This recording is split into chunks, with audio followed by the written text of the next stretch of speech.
Assalamualaikum warahmatullahi wabarakatuh. Yang terhormat Ibu Tita Noviani M.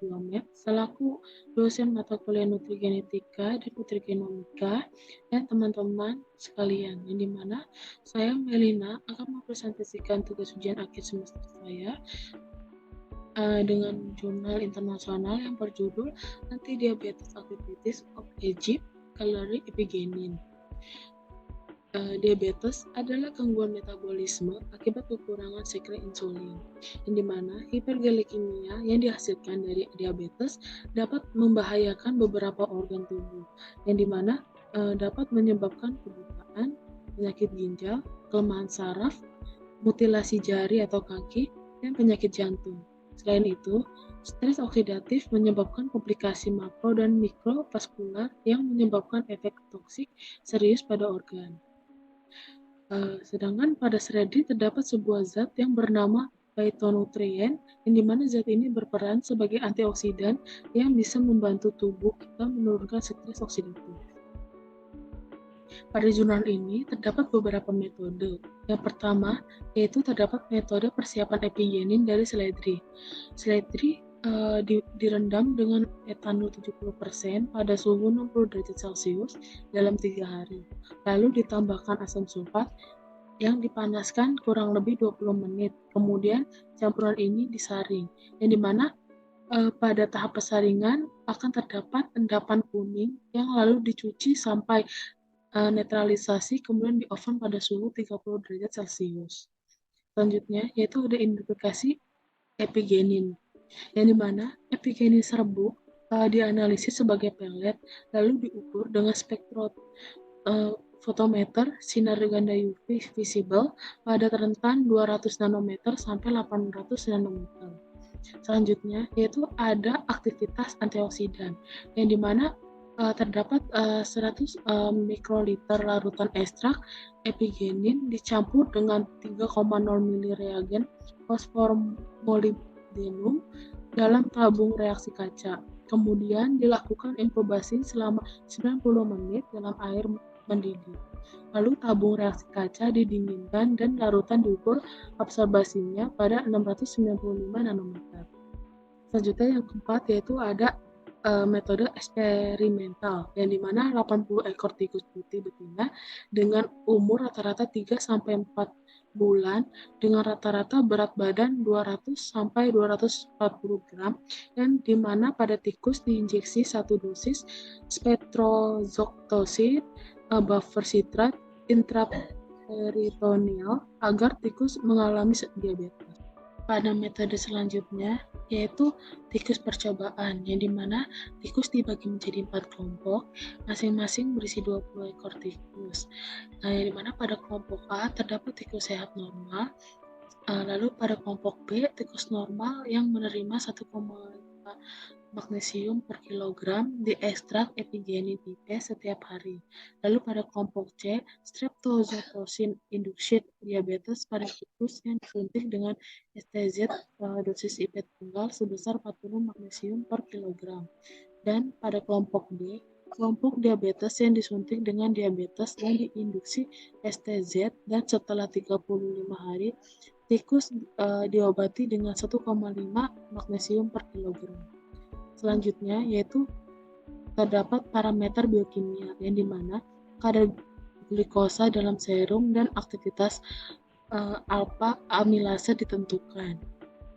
Selanjutnya yaitu sampel jaringan, yang dimana jaringan HT dikumpulkan dari semua tikus percobaan sebesar 10 mikroliter HT homogen ditambahkan ke buffer kerja, lalu dicampurkan dengan sangat baik dan divariasi diabsorbansi selama setelah 0 dan 60 detik, lalu direkam dan diukur pada 250 nanometer.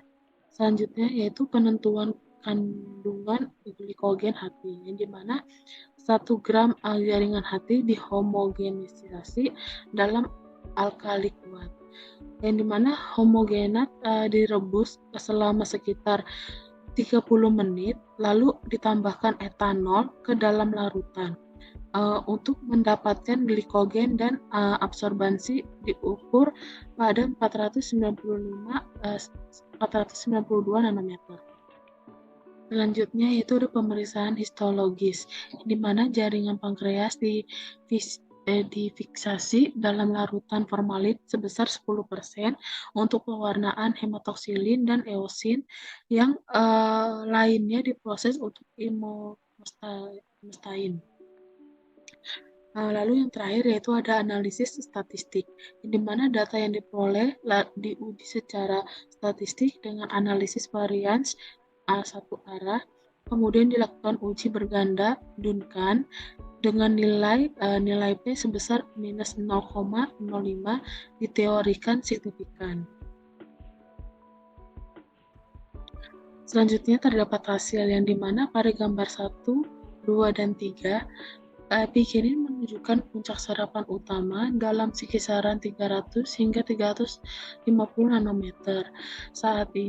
Yang dimana pada saat ini hasil menunjukkan bahwa spektrum UV epigenin memiliki lambda max pada 300 nanometer.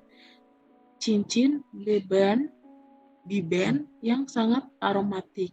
Dan Landmarks pada 350 nanometer dari alpha yang kemudian pada beta keton siklik tak jenuh dalam cincin piranon. Selanjutnya, termogram di ekstrak epigenin menunjukkan bahwa dekomposisi termal terjadi dalam 6 langkah berturut-turut. Hasil selanjutnya terdapat pada gambar 4, yang dimana data diperoleh menunjukkan bahwa kapasitas antioksidan total epigen yang diekstraksi meningkat dengan meningkatnya konsentrasinya, yang dimana dapat dikatakan bahwa epigenin dapat menggais radikal bebas dan dapat berfungsi sebagai pemulung radikal bebas yang kuat karena struktur kimianya dan kemampuannya untuk menyumbangkan elektron. Selanjutnya, contoh dari gambar 15 ini yaitu hasil dari mikropak jaringan pankreas yang diwarnai dengan hematoksilin dan eosin, yang dimana pada gambar A itu hasil dari kelompok sehat normal. Lalu pada gambar B yaitu tikus yang diberi ekstrak epigenin. Selanjutnya yaitu pada gambar C dan E yaitu hasil dari kelompok tikus diabetes, dan pada kelompok E dan F yaitu hasil dari tikus diabetes yang diterima ekstrak dalam epigeninnya. Selanjutnya di sini terdapat gambar 16 juga, yang dimana hasil dari fotomikrofag jaringan pankreas yang diimunisasi dengan antisera insulin, yang dimana pada gambar A yaitu contoh dari pankreas sehat normal.